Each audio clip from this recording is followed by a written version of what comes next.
নীলকণ্ঠ বলেছে মনুষ্যদের সব থেকে উত্তম দান আর শ্রেষ্ঠ দান কি, যেটার ফল সে অবশ্যই পায়।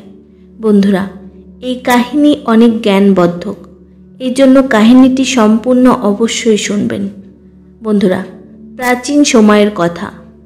ধর্মপুর নামে একটি সুন্দর নগর ছিল, যেটা একটি নদীর কিনারায় ছিল।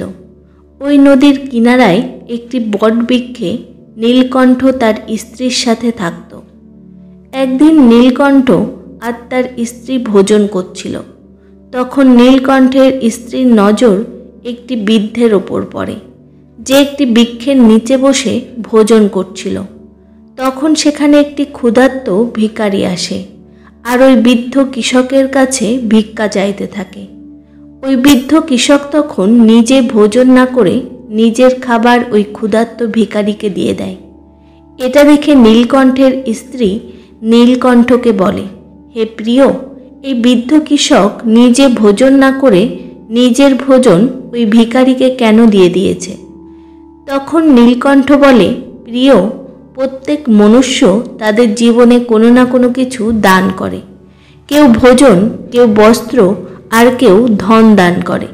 কিন্তু প্রিয়, তুমি কি জানো সব থেকে ভালো আর উত্তম দান কি? কোন দান করলে আমরা সব থেকে বড় পুণ্য লাভ করি?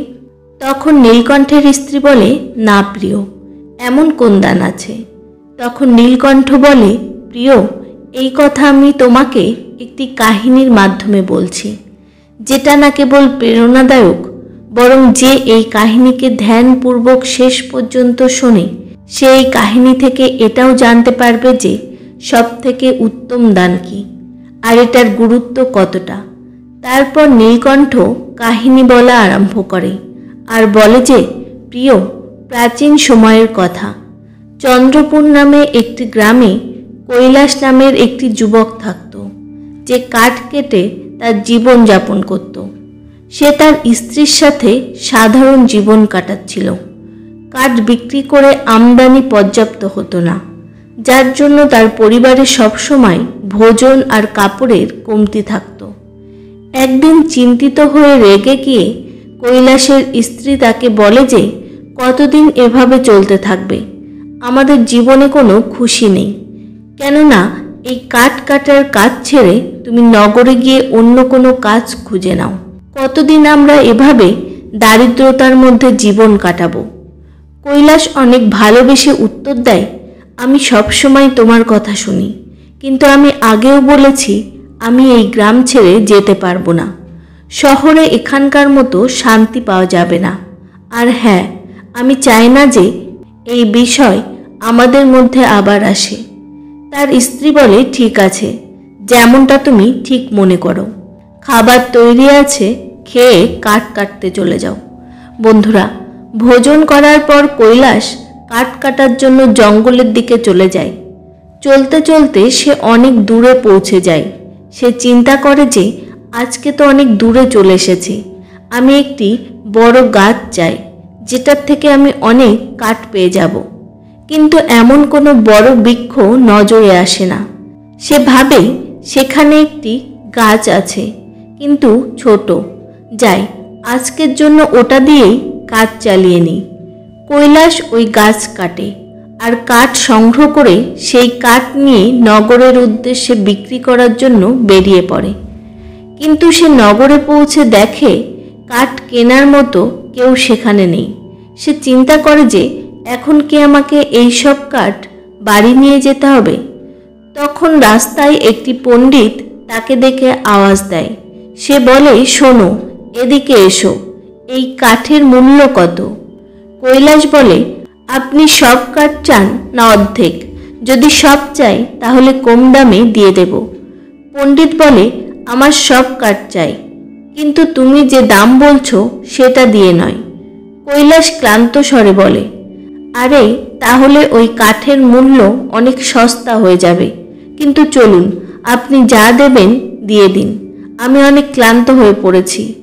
পণ্ডিত 60 টাকা দিয়ে বলে, এই নাও, তোমাকে দেখে ক্ষুধার্ত মনে হচ্ছে, তুমি খাবার খেয়েই যাবে। কৈলাস বলে, আমার ক্ষুধা তো অনেক পেয়েছে, কিন্তু যদি আমি খাই তাহলে আপনার জন্য খাবার বাঁচবে না। ছাড়ুন, আমি বাড়িতে গিয়ে খেয়ে নেব। তখন পণ্ডিত হেসে বলে, চিন্তা করো না, এখানে এতটা খাবার আছে যে আরও 20 জন লোক খেতে পারবে। যখনই খিদে পাবে তখনই এখানে চলে আসবে। কৈলাস বলে, আপনি কি সবসময় ক্ষুধার্তদেরকে এভাবে খাবার খাওয়ান? পণ্ডিত উত্তর দেয়, যত সময় পরমাত্মা আমার উপর কৃপা বানিয়ে রাখবে আমি এটা করতে থাকব। এই সব কিছু ওনার ইচ্ছা। কৈলাস বলে, ঠিক আছে, তাহলে আজকে আমি খাবার এখানেই খাবো। ওই দিন কৈলাস ওই পণ্ডিতের বাড়িতে ভরপেট ভোজন করে আর ধন্যবাদ দিয়ে বলে, আপনি অনেক দয়ালু আর ভালো মনের মানুষ। এমন ভালো কাজ আপনি করছেন যে আমি আপনার সাহায্য করতে চাই। আজ থেকে আমি কাঠ আপনাকে 60 টাকাতেই দেব। পণ্ডিত বলে, পুত্র ভালোভাবে বাড়িতে যাবে। কৈলাস তার সব কাঠ পণ্ডিতকে 60 টাকায় দিয়ে দেয় আর তার ঘরের উদ্দেশ্যে বেরিয়ে পড়ে। ঘরে পৌঁছাতেই তার স্ত্রী তার কাছে জিজ্ঞাসা করে, এত সময় কেন হয়েছে? আজকে কি ভালো দামে কাঠ বিক্রি করেছো? দাও, আমাকে পয়সা দাও। কৈলাস উত্তর দেয়, দেখো আজকে কেবল 60 টাকায় পেয়েছি, এই নাও। তার স্ত্রী আশ্চর্য হয়ে জিজ্ঞাসা করে, তুমি সত্যিই কি আমাকে কেবল 60 টাকা দিচ্ছ? আমি চিন্তা করেছিলাম যে আজকে হয়তো তুমি দ্বিগুণ উপার্জন করে নিয়ে আসবে, কিন্তু তুমি অর্ধেক টাকাই দিয়েছ। এত সময় তুমি কোথায় ছিলে, কি করছিলে? তখন কৈলাস বলে, আমি কাঠ বিক্রি করতে গিয়েছিলাম, কিন্তু কেনার জন্য কেউ সেখানে ছিল না। তারপর পাশের নগরের ধর্মপাল পণ্ডিত নামের একজন বিদ্বানের বাড়িতে চলে যায় আর ওখানে তিনি আমাকে ভালোবেসে ভোজন করান। এমন লোকেদের জন্য আমাদের কিছু করা উচিত। তার স্ত্রী বলে, সব সময় খাবার খাওয়ায় তাহলে তো সে অনেক ধনী হবে, নয়তো এত লোকেদের সে খাবার কিভাবে খাওয়াবে? আর তুমি তার কিভাবে সাহায্য করলে? কৈলাস বলে, সে অতটা ধনী নয় যতটা তুমি চিন্তা করছো। সে একজন ভালো মনের মানুষ আর ওই নগরের মন্দিরের পূজারী। সে তার পরিশ্রমের টাকা দিয়ে সবাইকে খাবার খাওয়ায়। আমি তার সাহায্যের জন্য বলেছি, আমি ওনার জন্য প্রতিদিন কাঠ 60 টাকাতেই দেব। তার স্ত্রী বলে, এতটা কি যথেষ্ট? যদি তুমি রোজ 2 বোঝা কাঠ না কাটতে পারো তাহলে আমাদের সংসার কিভাবে চলবে আমাকে বলো। কৈলাস উত্তর দেয়, আমি আমার মতো সব রকম চেষ্টা করব, আর তারপর যেটা ভগবানের ইচ্ছা হবে সেটা হবে। আজকে আমি ওনার বাড়িতে খাবার খেয়েছি, একদিন তোমাকে ওখানে নিয়ে যাব। এরপর কৈলাস প্রতিদিন জঙ্গল থেকে কাঠ কেটে নিয়ে আসে আর পণ্ডিতকে 60 টাকায় দিয়ে দেয়। একদিন পণ্ডিত ভোজন করতে বসেই ছিল, তখন বাইরে থেকে আওয়াজ আসে, পণ্ডিত মহাশয়, কাঠ নিয়ে এসেছি, এখানে এসে কাঠ নিয়ে নিন যাতে আমি যেতে পারি। পণ্ডিত বাইরে এসে বলে, কৈলাস, আমি তোমাকে 60 টাকা দিতে পারবো না, তুমি তোমার কাঠ ফিরিয়ে নিয়ে যাও। কৈলাস বলে, পয়সা কাল দিয়ে দেবেন, কিন্তু কাঠ এখানেই রেখে যাব। আমার ক্ষুধা পেয়েছে, আপনি কি আমাকে ভোজন দিতে পারবেন? পণ্ডিত হেসে বলে, অবশ্যই কৈলাস, প্রথমে তুমি তোমার হাত মুখ ধুয়ে নাও, তত সময় আমি ভোজনের ব্যবস্থা করছি। ঘরের ভিতর গিয়ে ওনার স্ত্রীর সাথে এই কথা বললে ওনার স্ত্রী বলে, আপনি এমন কথা কেন বলেছেন? এখন আমাদের বাড়িতে খাবার জন্য আর কিছুই নেই, কেবল ওই ভোজনটাই বেঁচে আছে যেটা আমি আপনাকে এখন পরিবেশন করেছি। তাহলে আমরা কৈলাসকে কিভাবে খাওয়াবো? সব খাবার শেষ হয়ে গেছে, আপনি কি এটা জানেন না? পণ্ডিত বলে, আরে এটা তো কোনো ব্যাপার নয়, তুমি যে খাবার আমাকে পরিবেশন করেছো সেটা কৈলাসের জন্য পর্যাপ্ত। আমি চিন্তা করছিলাম যে আজকে আমি উপবাস করব। পণ্ডিতের স্ত্রী বলে, আমাকে বলো তুমি এরকম কতবার করবে? যখন আমাদের কাছে নিজেদের জন্যই পর্যাপ্ত খাবার নেই তাহলে অন্যদের জন্য এত কিছু কেন করো? এইসব কোথা থেকে আসবে? পণ্ডিত বলে, ঈশ্বর সব কিছু দেয়। পণ্ডিত কৈলাসকে ভোজন পরিবেশন করায়। বন্ধুরা, পণ্ডিত এরকম লোকেদের ভোজন করাতো যখন ওনার কাছে নিজের জন্য কিছু না থাকতো। একদিন কৈলাস জঙ্গলে কাঠ কাটার জন্য যায়। সে চিন্তা করে, জঙ্গলের ধারের সব শুকনো কাঠ তো আমি আগেই কেটে ফেলেছি, আর এখন যেগুলো বেঁচে আছে সেগুলো এখনো সতেজ। জঙ্গলের ভিতরে যাওয়া একটু মুশকিল বলে মনে হচ্ছে, আর এর আগে কখনো জঙ্গলে এতটা ভিতরে আমি যাইনি। সেখানে জঙ্গলি জানোয়ারও থাকতে পারে। যদি আমার কিছু হয়ে যায় তাহলে কি হবে? এই চিন্তা করে সে জঙ্গলের ভিতরে ভয় পেতে পেতে যায়। সে অনেক দূরে চলে যায়, কিন্তু সে কোনো উপযুক্ত গাছ খুঁজে পায় না। হঠাৎ সে একটি বড় গাছ দেখতে পায়। সে চিন্তা করে, এই গাছের শাখা তো অনেক মজবুত, এই গাছ কাটলে 3 বোঝা কাঠ হয়ে যাবে। অনেক দেরি হয়ে গেছে এই চিন্তা করে কৈলাস ওই গাছে উঠে পড়ে। সে ওই শাখায় উঠে বসে আর ওটাকে কাটতে শুরু করে। শাখা অনেক বড় ছিল, এই জন্য কাটার পর সেটা পাশের একটি গাছে গিয়ে পড়ে। তখন হঠাৎ সেখানে একটি সাধু প্রকট হন, আর তিনি বলেন, আমার তপস্যা কে ভঙ্গ করলো? মনে হচ্ছে সেটা তুমিই ছিলে। সাধু ক্রোধের বশে বলে, আমি তোমাকে অভিশাপ দিচ্ছি যে তুমি কুকুর হয়ে যাবে। কৈলাস ঘাবড়ে যায় আর বলে, মহারাজ, আমাকে মাফ করে দিন, আমি জানতাম না যে আপনি এখানে তপস্যা করছেন। সাধু বলেন, আমি এখানে অনেক বছর ধরে তপস্যা করছি, তুমি আমার তপস্যা ভঙ্গ করেছ, এই জন্য তুমি এই পাপের ভাগীদার। কৈলাস বলে, মহারাজ, আমি রোজ কাঠ কাটার জন্য এখানে আসি, আর সেটা বিক্রি করে আমি আমার জীবিকা চালাই। আমি জেনে বুঝে এটা করিনি, দয়া করে আপনি আপনার অভিশাপ ফিরিয়ে নিন। এটা শুনে সাধুর ক্রোধ একটু শান্ত হয়। তখন সে কৈলাসকে বলে, আমি যে অভিশাপ তোমাকে দিয়েছি এটাকে ফিরিয়ে নেওয়া সম্ভব নয়, কিন্তু একটা উপায় আছে যার জন্য তুমি ওই সাপ থেকে মুক্ত হতে পারবে। কৈলাস বলে, কৃপা করে আমাকে সেই উপায় বলুন যে আমি এই সাপ থেকে কিভাবে মুক্ত হতে পারি। সাধু বলে, তুমি এরকম 2 জন লোককে খোঁজো যারা সব থেকে ভালো দান করে। ওনাদের ভোজন করার পর সেখান থেকে একটি অন্নের দানা খেয়ে নিলে তোমার অভিশাপের প্রভাব ধীরে ধীরে সমাপ্ত হতে থাকবে। যখন তুমি পুরোপুরি সাদা হয়ে যাবে তখন এই অভিশাপ থেকে তুমি মুক্ত হয়ে যাবে। কৈলাস কাঁদতে কাঁদতে বলে, মহারাজ, আমি আমার স্ত্রীর একমাত্র সাহারা। কাঠ বিক্রি করে যে পয়সা আমি উপার্জন করে নিয়ে আসি সেটা দিয়ে আমাদের সংসার চলে। এখন আমি কুকুর হয়ে গেছি, তাহলে এখন আমাদের কি হবে? সাধু বলে, চিন্তা করো না, ঈশ্বর সাহায্য করবেন। যখন তোমার অভিশাপ ভেঙে যাবে তখন তোমার জীবন সুখী হয়ে যাবে, ধন ও ধান্যে ভরে যাবে, আর তুমি সব কষ্ট থেকে মুক্তি পেয়ে যাবে। এতটা বলে ওই সাধু সেখান থেকে চলে যান। কৈলাস সাধুর অভিশাপের কারণে কুকুর হয়ে যায়।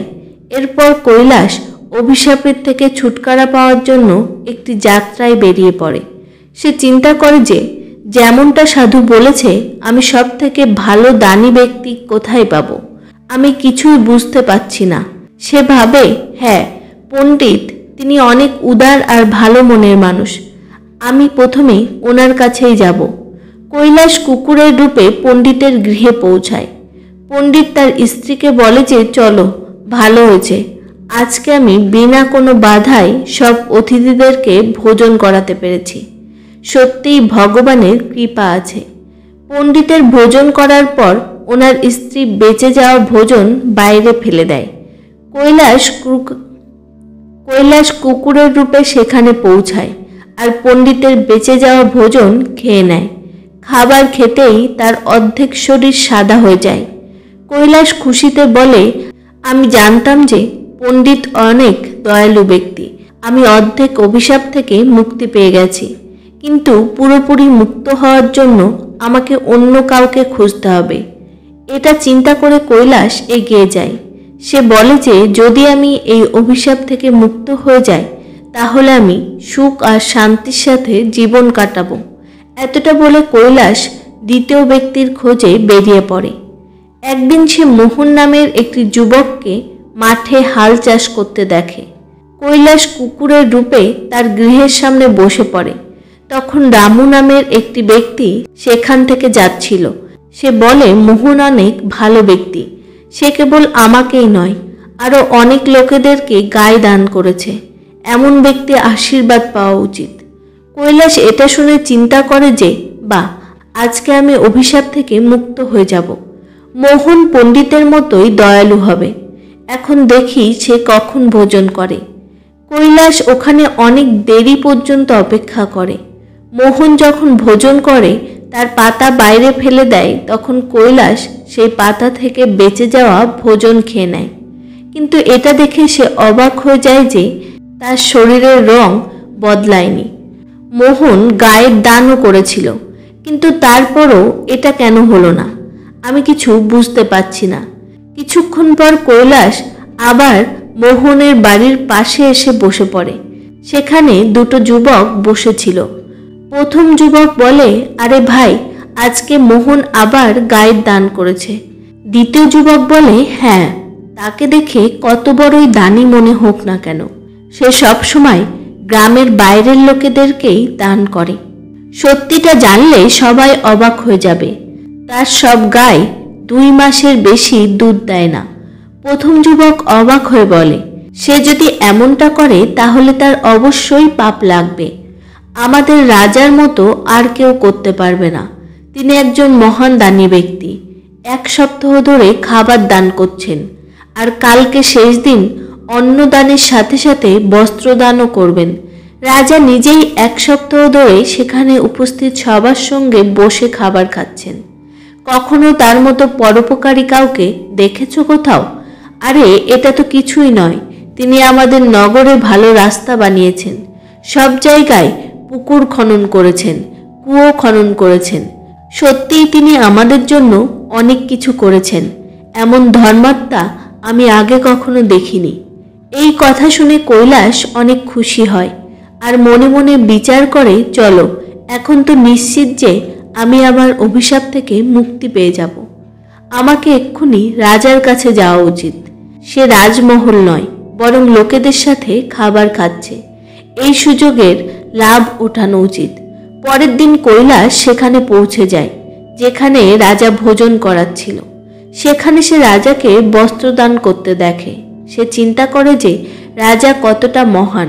সে ভোজন দান করার সাথে সাথে সবাইকে বস্ত্র দান করছে। আমি যে দানী লোককে খুঁজছিলাম, নিশ্চিত তিনিই সেই ব্যক্তি। আমাকে তার ভোজনের অপেক্ষা করতে হবে। রাজার ভোজন করার পর সৈনিক ওই পাতাকে বাইরে ফেলে দেয় যেটাতে রাজা খাবার খেয়েছিল।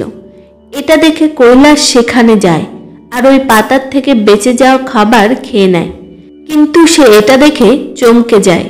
সে বলে, আরে এটা কি? এতটা দানী মহান রাজার ভোজন করার পরও আমার রং বদলায়নি। আমার এক্ষুনি ওই সাধুর কাছে যাওয়া উচিত যিনি আমাকে এই অভিশাপ দিয়েছিলেন। কৈলাস ওই স্থানে পৌঁছায় যেখানে সাধু উপস্থিত ছিলেন। সে সাধুকে প্রণাম করে। সাধু তাকে নিরাশ দেখে জিজ্ঞাসা করে, কি হয়েছে কৈলাস? এমন মনে হচ্ছে যে তুমি এখনো পর্যন্ত একটি সঠিক ব্যক্তিকে খুঁজে পেয়েছ। তোমার কেবল অর্ধেক রঙই বদলেছে। তুমি কি আর কাউকে পাওনি? অভিশাপ পেয়েছ অনেক দিন হয়ে গেছে। কৈলাস বলে যে, মহারাজ, আমি পণ্ডিতজির খাবার খেয়ে আমার অর্ধেক রং সাদা হয়ে গেছে।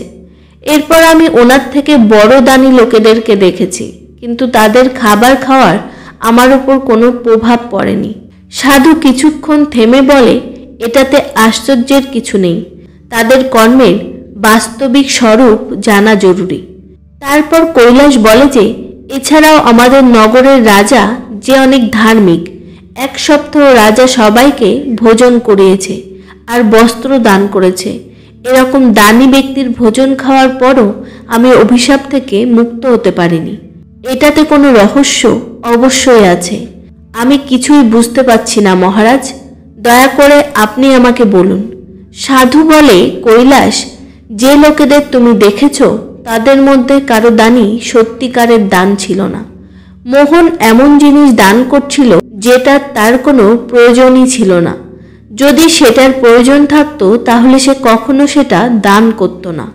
আর রাজা যা কিছুই দেয় সেটাকে দান মানা যেতে পারে না, কারণ সে নিজে উপার্জন করে না। সে তোমাদের মতো লোকেদের দ্বারা দেওয়া রাজস্বের ব্যবহার রাজ্যের লোকেদের ওপর করে। সাধু তারপর বলে, কালকে যে ভোজন আর বস্ত্র দান করা হয়েছে সেটাও রাজস্বের থেকেই এসেছে। এই জন্য রাজা দ্বারা করা দান কখনো দান বলে মনে করা হয় না। সে কেবল লোকেদের পয়সা লোকেদের ওপরে খরচ করছে। এই জন্য রাজার ভোজন খাওয়ার পর তোমার ওপর কোনো প্রভাব পড়েনি। বুঝে নাও, সঠিক দান সেটাই ছিল যেটা পণ্ডিত ক্ষুধার্তকে ভোজন দিয়ে করেছে। তিনি নিজে না খেয়ে অন্যদেরকে খাইয়েছে। এই জন্য ওনার দান সব থেকে শ্রেষ্ঠ ছিল। এই জন্য তোমাকে আরও চেষ্টা করতে হবে। তুমি অভিশাপের থেকে মুক্তির অনেক নিকটে। কৈলাস বুঝে গিয়েছিল। তারপর সে গুরুদেবকে ধন্যবাদ জানিয়ে উদাস মনে সেখান থেকে চলতে শুরু করে। সে চিন্তা করে আর ভাবতে থাকে, বাপরে, কত দূর চলে এসেছি, অনেক ক্ষুধা পেয়েছে, ভালো হতো যদি কিছু খাওয়ার জন্য পেয়ে যেতাম। তখনই সে দেখে একটি কৃষক ঘড়াই করে জল নিয়ে যাচ্ছে, আর পাশে দাঁড়িয়ে থাকা দুই যুবক নিজেদের মধ্যে কথা বলছিল। ওই কৃষককে দেখেছ? সে প্রতিদিন এখান থেকে যারা যায় তাদেরকে ওই ঘড়ার থেকে জল পান করায়। ওই বৃদ্ধ ব্যক্তি, তার বয়স 80 বছরের ওপরে, কিন্তু তারপরও তার কাজ প্রশংসার যোগ্য। কিছুক্ষণ পর ওই কৃষক খাবার বের করে খেতে শুরু করে, আর সে কুকুরের রূপে থাকা ক্ষুধার্ত কৈলাসকে দেখে আর তার ভোজন থেকে কিছু নিয়ে তাকে দিয়ে দেয়। যেই কৈলাস ওই ভোজন খায় তার অভিশাপ সমাপ্ত হয়ে যায় আর সে আবার মানুষ হয়ে যায়। সে কৃষককে ধন্যবাদ জানায় আর খুশি খুশি ফিরে আসে। সে চিন্তা করে, সত্যি কারোর দান কখনো ছোট অথবা বড় হয় না। পণ্ডিত আর ওই কৃষক সত্যিকারের দানি ছিল। সব থেকে উত্তম দান সেটাই যেটা নিঃস্বার্থ ভাবনায় অন্যদের সাহায্যের জন্য করা হয়। চলতে চলতে কৈলাস তার স্ত্রীর কাছে তার বাড়িতে পৌঁছে যায় আর খুশি খুশি থাকতে শুরু করে। ওইদিকে পণ্ডিত এতটা দান করে দিয়েছিল যে তার আর্থিক অবস্থা খারাপ হয়ে পড়েছিল। যখন ওনার স্ত্রী ওনাকে বলে, পাশের নগরে একটি রাজা থাকে যিনি পুণ্য কিনে নেন, আপনি ওনার কাছে গিয়ে আপনার কিছু পুণ্য বিক্রি করে পয়সা নিয়ে আসুন, যাতে আমাদের কাজ চলতে পারে। পণ্ডিত প্রথমে তো মানা করে দেয়, কিন্তু স্ত্রী বারবার বলায় তিনি যাওয়ার জন্য রাজি হয়ে যান। ওনার স্ত্রী তার খাওয়ার জন্য 4টি রুটি বানিয়ে বেঁধে দেন। পণ্ডিত তার বাড়ি থেকে বেরিয়ে পড়ে। যখন সে নগরের কাছে পৌঁছায় তখন তিনি একটি পুকুর দেখতে পান। তিনি সেখানে স্নান ইত্যাদি কর্ম করে ওই রুটি খাওয়ার জন্য বসেই ছিল। তখন একটি কুকুর ওনার সামনে আসে। ওই কুকুর জঙ্গলে বাচ্চা জন্ম দিয়েছিল। 3 দিন ধরে ওই কুকুর আর তার বাচ্চারা ক্ষুধার্ত ছিল।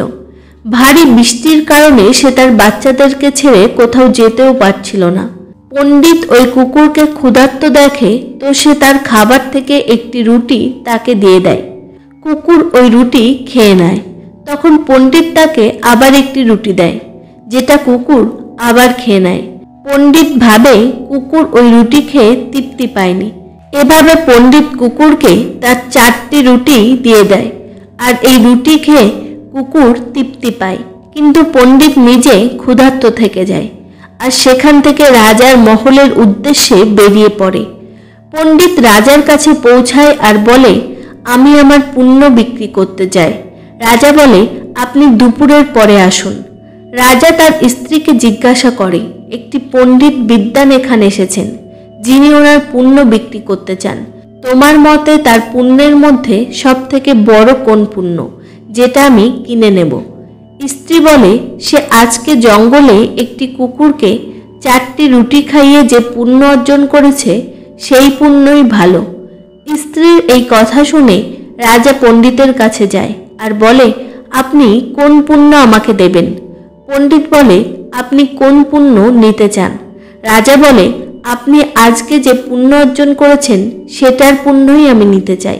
পণ্ডিত বলে, আমি আজকে কোনো পুণ্য করিনি, আমার কাছে এতটা ধন নেই যে পুণ্য করতে পারি। রাজা উত্তর দেয়, আপনি আজকে পুকুরের কিনারায় একটি ক্ষুধার্ত কুকুরকে 4টি রুটি খাইয়েছেন। আমি ওই পুণ্যই কিনতে চাই।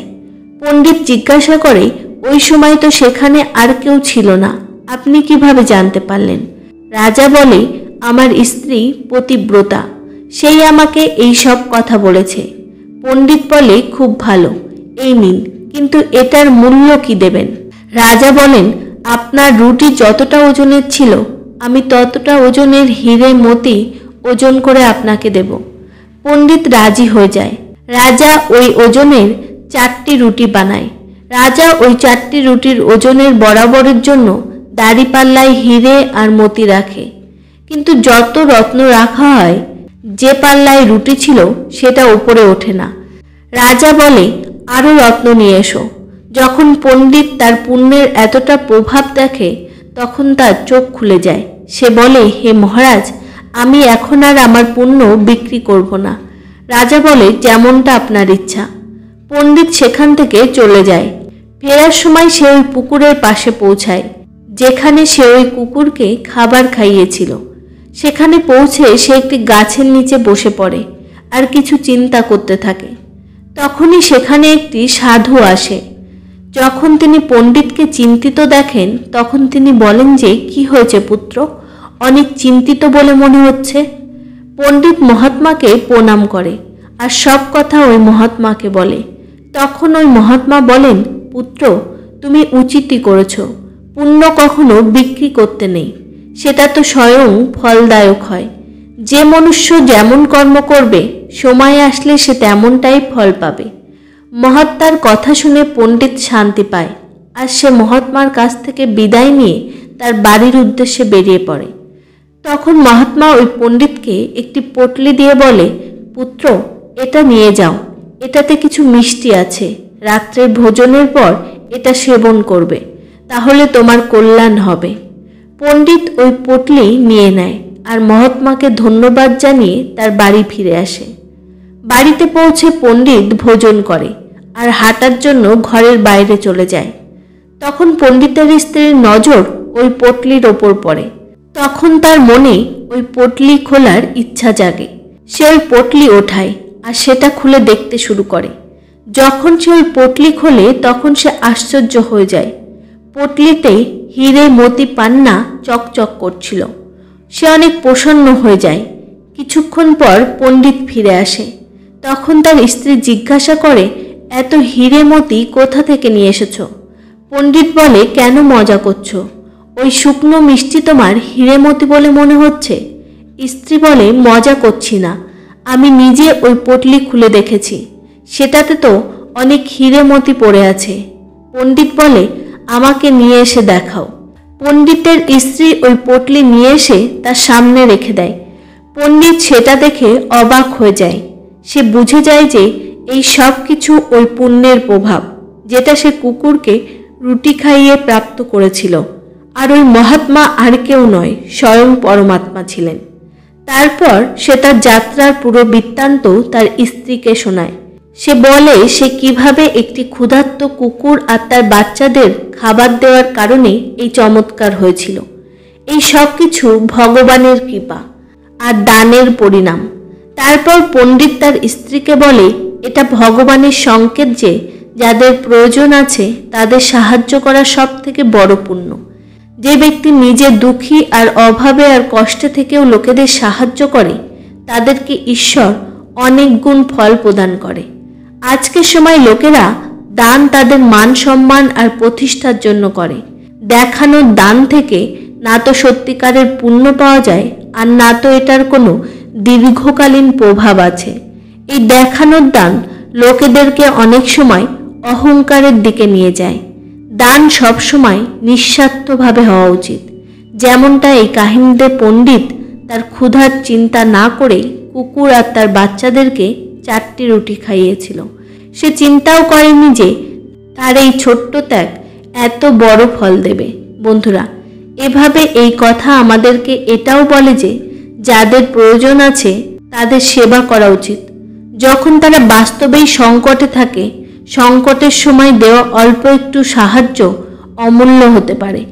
এটা না কেবল ওই ব্যক্তির জীবনকে বদলে দেয়, বরং যে দেয় তার জীবনেও ইতিবাচক পরিবর্তন আসে। যখন কোনো ব্যক্তি ত্যাগের ভাবনা থেকে প্রেরিত হয়ে দান করে, তখন তার মন থেকে মায়া মোহ শেষ হয়ে যায়। এই ত্যাগ মনুষ্যকে অহংকার থেকে মুক্ত করে আর তাকে ঈশ্বরের কাছে নিয়ে যায়। বন্ধুরা, এই কাহিনী এটাই যে সত্যিকারের ত্যাগ আর নিঃস্বার্থ সেবাই সত্যিকারের উত্তম দান। প্রত্যেক মনুষ্যের এটা চেষ্টা করা উচিত যে সে তার ক্ষমতা অনুসারে দান পুণ্য আর দরিদ্র ব্যক্তিদের সেবা করে। অসহায় ব্যক্তিদের সেবা করাই আসল ধর্ম। যেমন পাখিদের জল পান করলে জল কম হয় না, ঠিক একইভাবে সামর্থ্য অনুসারে দান করলে ধন শেষ হয় না। বন্ধুরা, আশা করছি আজকের এই কাহিনী আপনাদের ভালো লেগেছে। যদি ভালো লেগে থাকে কমেন্টে অবশ্যই জয় শ্রী বিষ্ণু লিখতে ভুলবেন না। দেখা হচ্ছে পরবর্তী কোনো কাহিনীতে। তত সময় নিজেদের খেয়াল রাখবেন। ধন্যবাদ।